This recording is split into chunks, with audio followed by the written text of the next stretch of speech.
Thank you అండి. ఎస్కేన్ గారు sir trailer looks బాగుందండి. Trailer looks good. మీరు చూసారు ఎప్పుడే వచ్చారు? చూసా. ఓకే. సో ఇలాంటి చిన్న సినిమాలకి మీరు మారుతి గారు సపోర్ట్ చేసి రిలీజ్ చేయడం అనేది అభినందించాల్సిన విషయం.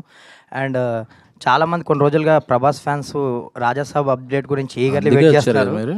సో అంటే ఏంటి, కొంతమంది ఏమో హీరో అప్రూవల్ లేదు, ఇంకా అప్రూవల్ కావాలంటున్నారు. కొంతమంది ఏమో సినిమాకి టీజర్ అండి, టీజర్ రెడీ అయిపోయింది, హీరో అప్రూవల్ కావాలంటున్నారు. కొంతమంది ఏమో విఎఫ్ఎక్స్ ఇంకా డిలే ఉంది అంటున్నారు. సంథింగ్ అసలు ఏంటి రాజాసాబ్ అప్డేటు, టీజర్ ఎప్పుడు ఎక్స్పెక్ట్ చేయొచ్చు, స్టేటస్ ఏంటి?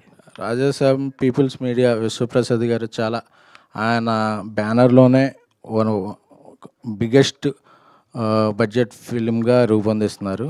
అలాగే మారుతి గారు కూడా ఆయన శక్తి వంచన లేకుండా కృషి చేస్తూ చాలా మంచి అవుట్. నేను ఈరోజు వచ్చేటప్పుడే పొద్దున్నే ట్విట్టర్ ఓపెన్ చేస్తుంటే అలాగే చూస్తున్నా, మారుతి గారి ట్వీట్ చూసింది, ఇంకా మ్యాక్స్ 2 వీక్స్ అన్నీ వచ్చేస్తాయని చెప్పారు. So all set.